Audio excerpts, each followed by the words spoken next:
Judges will be Texas.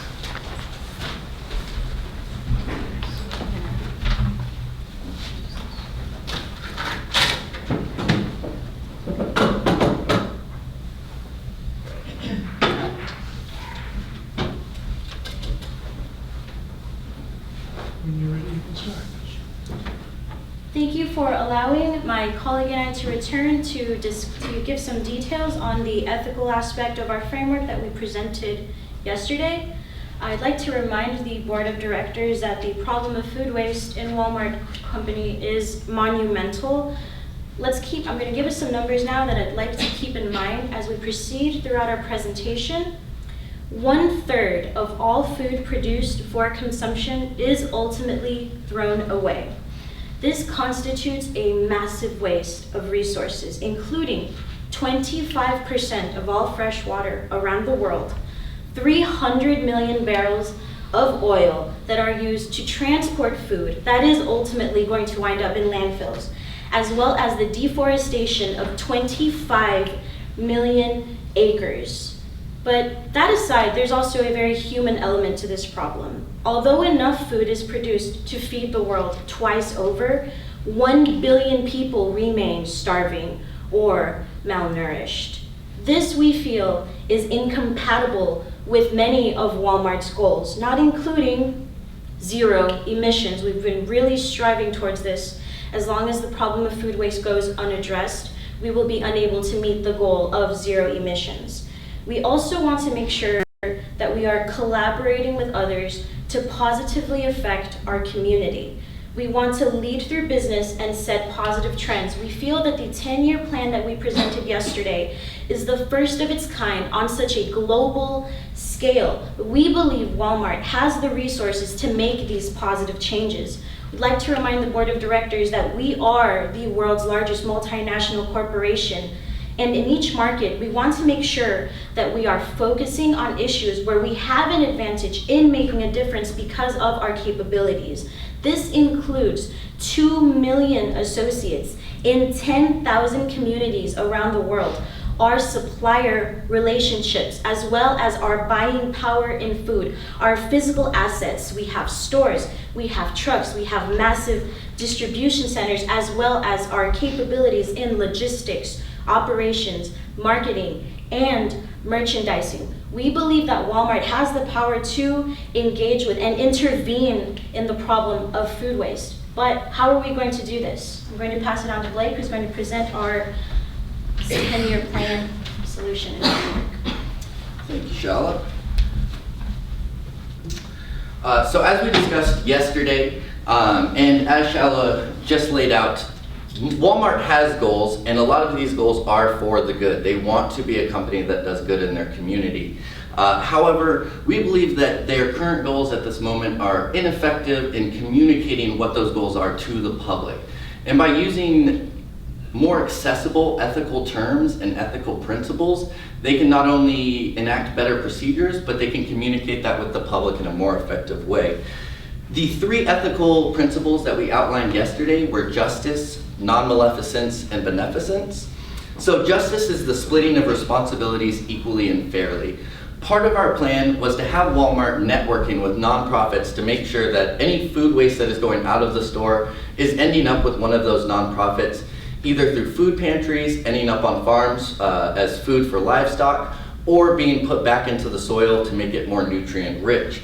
So part of this process, and why we believe our plan enacts justice better, is that by utilizing the nonprofits, they're splitting up the responsibility of achieving their own goals. So by allowing the nonprofits to take care of some of their extra food waste, we can allow them to take some of that responsibility while also doing good in the community.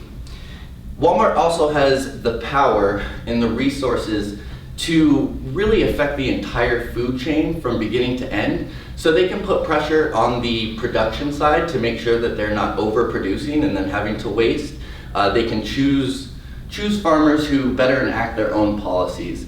Within the distribution, obviously that's within store, so we have a lot of control over that.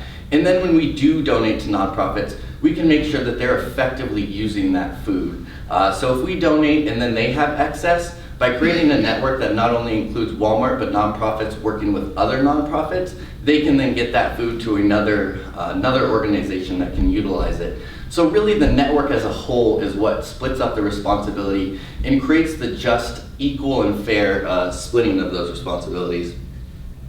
Non-maleficence, to not do harm within our society.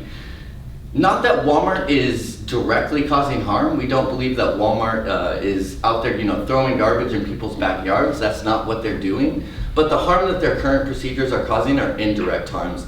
As pointed out with the environmental harms, when that affects the climate, that affects the world. That affects everybody who lives in this world. So though Walmart isn't intentionally trying to do that, the consequences of their current procedures are in fact causing harms. And then beneficence, doing good. As the goals stated, and we do believe that these goals are, our ethical principles are within Walmart's goals, we want to do good. We want to be a company that benefits our society and creates a lot of positive benefits for the societies that we do business in.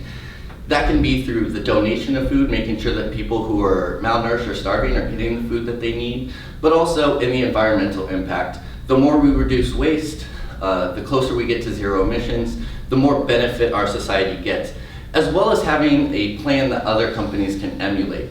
We want other companies to look to us when they decide how they're going to deal with their food waste.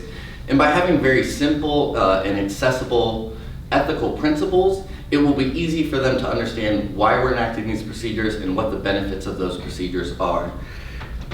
So within our plan, we think that it meets Walmart's goals more effectively. Some of the ways that it meets them more effectively is that it fixes our brand image. Walmart has notoriously had some bad publicity over the last few years, and in part it's not only what they're doing, but the fact that we're not effectively communicating as a company with the public what we're trying to do. We're not trying to be the low-cost, wasteful company. We want to benefit the companies that we do business in. Our plan also focuses on the needs of individual communities. How these procedures are enacted in Mexico and France will be different because the benefits and the harms will be different for those societies. Our plan is very adaptable. And then collaboration with others to create the positive change. Again, working with the nonprofits to split up that responsibility really helps us, and it creates a better societal network where everybody gets to get involved. And I think working with Walmart allows them to feel like we're sort of the initiators of this good cause. And then creating the effective, consistent, and simple ethical principles. Again, that's easily adaptable within the individual communities that we're going to be putting these procedures in, but it also makes it very easy to inform our consumers, as well as our employees, our nonprofits, everybody that we work with, what is it that we're trying to do? What are the ethical principles, and how do we use them to create the good that we're trying to?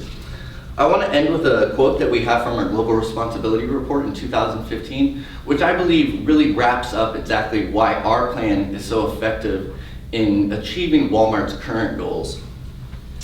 Every healthy, high-performing company has an obligation to use its strengths to help society. In the long term, a company's business interest and the interest of society converge. Governments, companies, communities, and individuals. We are all interdependent and stronger together. Thank you.